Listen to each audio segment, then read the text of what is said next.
Timnas Indonesia untuk meraih trofi Piala AFF 2022. Yang pertama, sentuhan tangan dingin Sintayong. Salah satu kelebihan Sintayong bersama dengan Timnas Indonesia ialah mampu meningkatkan mentalitas para punggawa Garuda, di mana terbukti ketika Timnas Indonesia berjuang di kualifikasi Piala Asia 2023 kemarin. Negara Timur Tengah yang selalu menjadi momok bagi skuad Garuda mampu diimbangi permainannya, bahkan dikalahkan. Untuk edisi kali ini, dengan segala keterbatasan, Sintayong diyakini juga bisa menyulap skuad Timnas Indonesia jadi tim menakutkan di Piala AFF 2022. Apalagi sebagian pemain sudah mendapatkan chemistry atau kebersamaan karena sudah bersama sejak Piala AFF 2020 lalu dan kualifikasi Piala Asia 2023 kemarin.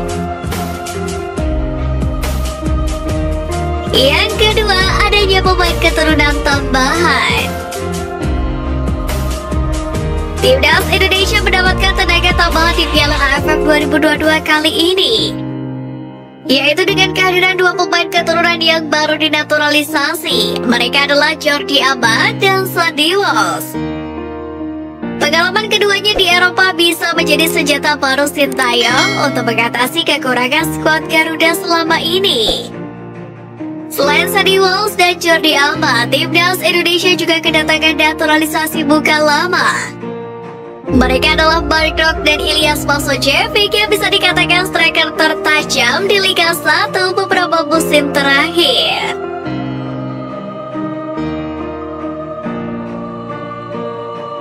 Yang ketiga, faktor tuan rumah. Satu faktor lain yang bisa membuat Timnas Indonesia juara di Piala AFF 2022 tahun ini adalah faktor sebagai tuan rumah. Timnas Indonesia memiliki memori menarik sebagai tuan rumah. Sejauh ini, satu-satunya gelar Indonesia di ajang ini diraih saat menjadi tuan rumah Piala AFF U19 dan AFF U16, yakni pada tahun 2013 dan 2016. Dengan dukungan penuh dari pecinta sepak bola tanah air, motivasi punggawa Garuda untuk merebut gelar juara bisa dipastikan akan meningkat.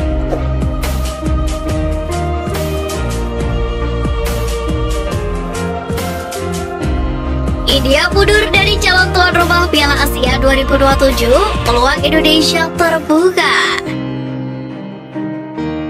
Nama Indonesia kembali muncul di bursa pencalonan tuan rumah Piala Asia 2027 usai India resmi mengundurkan diri.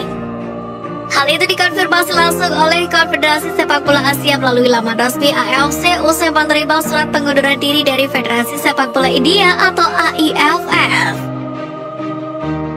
Diketahui India menyusul 3 negara lainnya yang batal mengajukan diri menjadi tuan rumah Piala Asia 2027. Ketiga negara tersebut adalah Uzbekistan, Iran, dan Qatar. Terkhusus Qatar, negara ini mundur setelah menerima tawaran menjadi tuan rumah Piala Asia 2023 menggantikan China.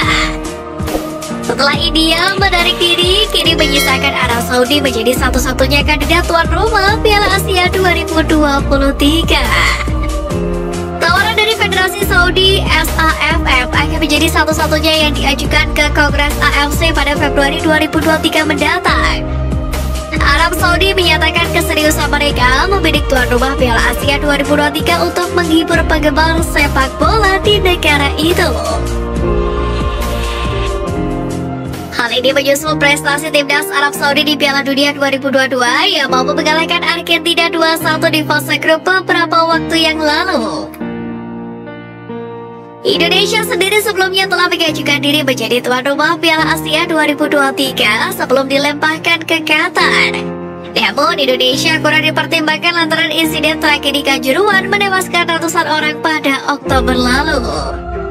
Di lain sisi, terpilihnya Qatar membuat turnamen 4 tahunan itu berpotensi tidak bisa digelar pada tahun depan dan direncanakan akan diadakan pada Januari 2024. Hal ini mengingat agenda padat Qatar termasuk penyelenggaraan Piala Dunia 2022 serta menghindari udara panas.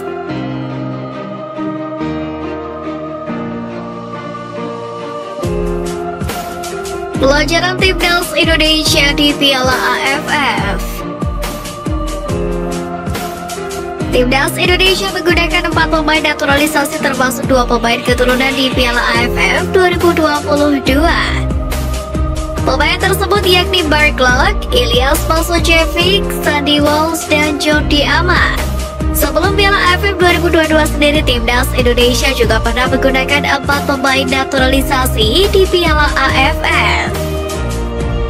Momen itu terjadi di Piala AFF 2014 yang dilangsungkan di Vietnam dan Singapura. Di mana saat itu pelatih Timnas Indonesia Alfred Riedel memanggil 4 pemain naturalisasi yakni Christian Gonzalez, Sergio Van Dijk, Victor Igbonevo, dan Rafael Maitimo. Nama-nama tersebut bisa dikatakan bukan pemain biasa pada saat itu. Christian Gonzalez merupakan raja gol di Liga Indonesia. Sementara Rafael Maitimo pernah membela timnas Belanda Junior bersama dengan Robin van Persie. Kemudian Victor Igbonevo merupakan salah satu bek terbaik di Liga Indonesia saat itu. Terakhir ada nama Sergio Van Dijk berpengalaman menjadi top skor Liga Australia, salah satu kompetisi terbaik di Asia. Namun sayangnya laga skuad Garuda harus terhenti di fase grup setelah kalah bersaing dari Vietnam dan Filipina. Dengan pelajaran tersebut, wajib halnya pemain-pemain naturalisasi yang ada di skuad Timnas Indonesia saat ini menunjukkan kelasnya, di mana mereka wajib menunjukkan memang layak dinaturalisasi dan siap berjuang habis-habisan demi Timnas Indonesia. Terlebih lagi, Sintayong sendiri menegaskan berhasil mencetak sejarah yakni membawa Timnas Indonesia juara Piala AFF 2022.